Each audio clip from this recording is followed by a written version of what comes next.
The date was October 15, 1995. The King of the Skies, a double-decker luxury plane Pan Am Flight 6, had taken off from Hawaii to San Francisco with its 70 passengers and 7 crew members. People were sitting comfortably in their seats. Some were reading books, some were looking out the window at the blue blanket of the Pacific Ocean, while others were weaving dreams of their tomorrow. But suddenly, a scream echoed through the plane's peaceful atmosphere. Not 1 or 2, but 4 masked men rose from their seats. They had weapons in their hands. They had hijacked the plane. The passengers' breath stopped. The entire plane echoed with children's crying and adults' panic. As soon as this news reached ATC, chaos erupted on the ground. Rescue mission preparations began.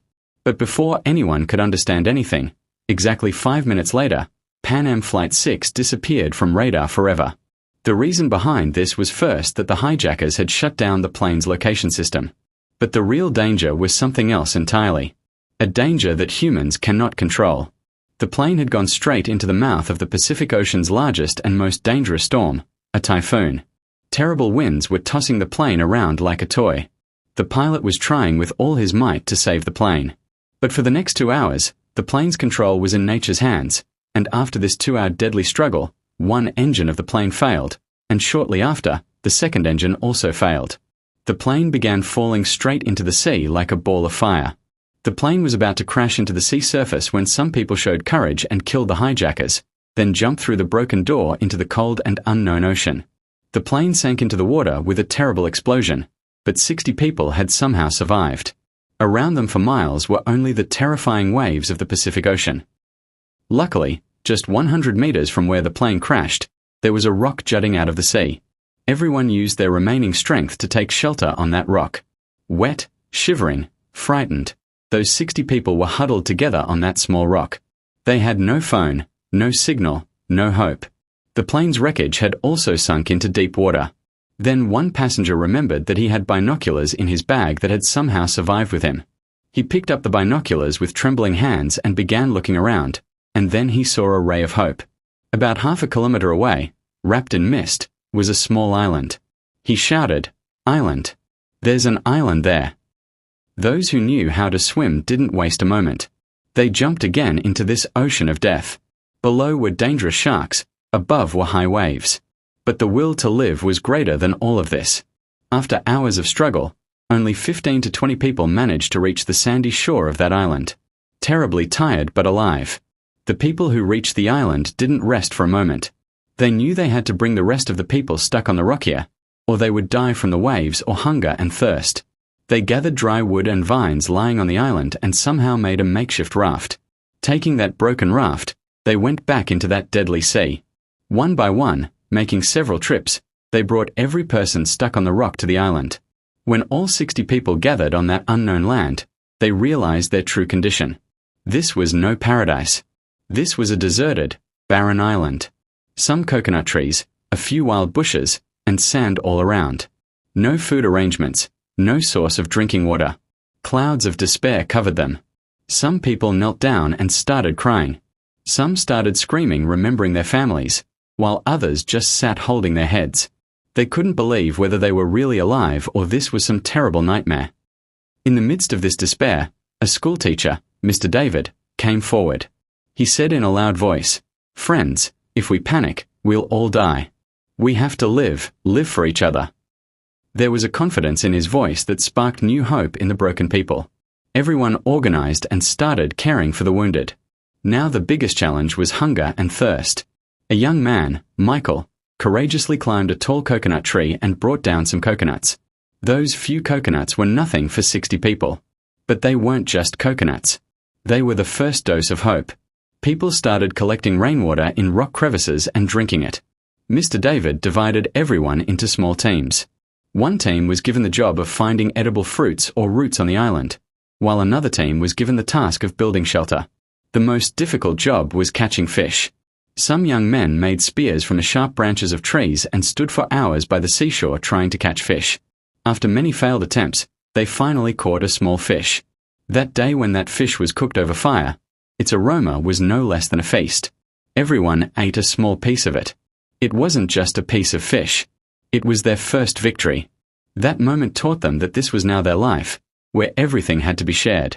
Friends, before knowing what happened next in the story, a small request. If this true incident is touching your heart, please give this video a like and don't forget to subscribe to the channel. Your one subscription gives us the courage to bring such stories to you. And yes, also press the new hype button next to the comments.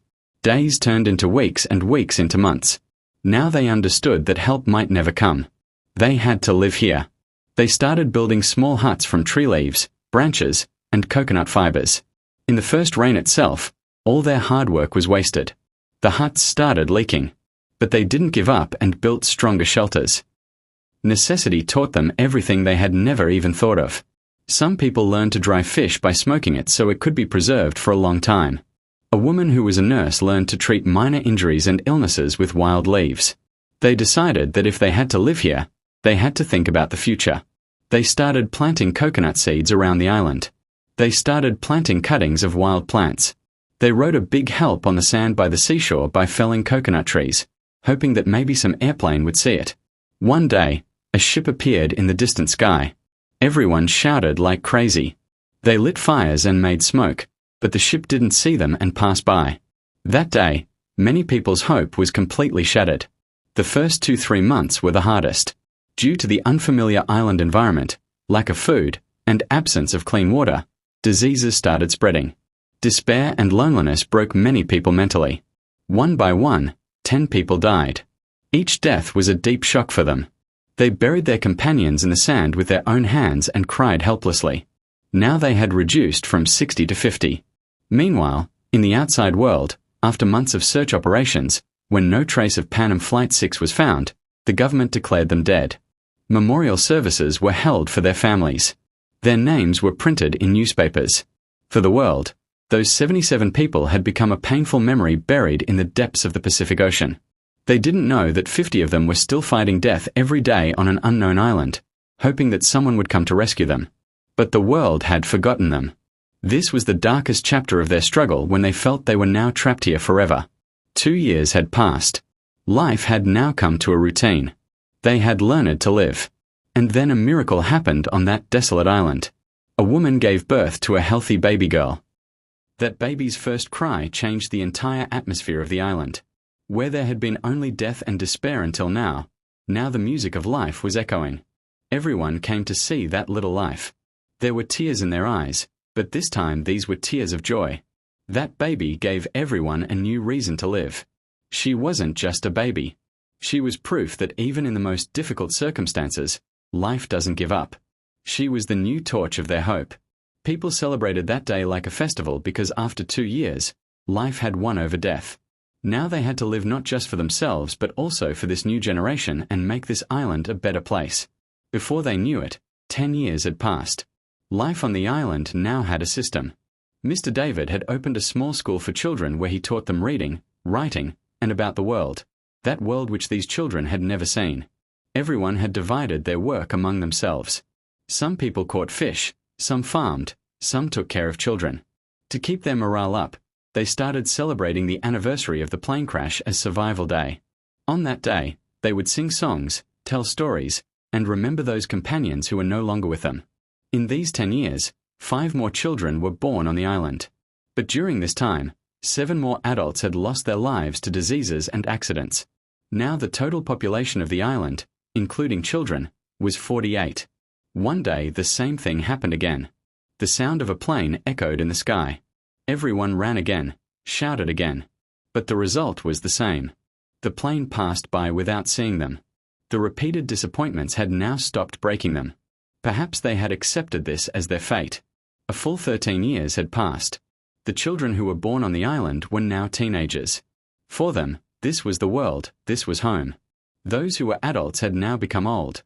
The lines of struggle were clearly visible on their faces. Then one morning, a sound was heard that they hadn't heard in 13 years. The sound of a large ship's horn. At first, they couldn't believe it. They thought it was another illusion.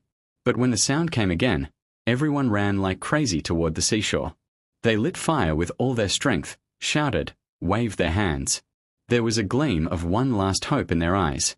And this time a miracle happened. The ship had seen them. The ship stopped and anchored some distance away from them. That moment cannot be described in words. 48 people were holding each other, crying, laughing, screaming. The long, terrible wait of 13 years was over. When the rescue team reached the island by boat, there were tears in their eyes too.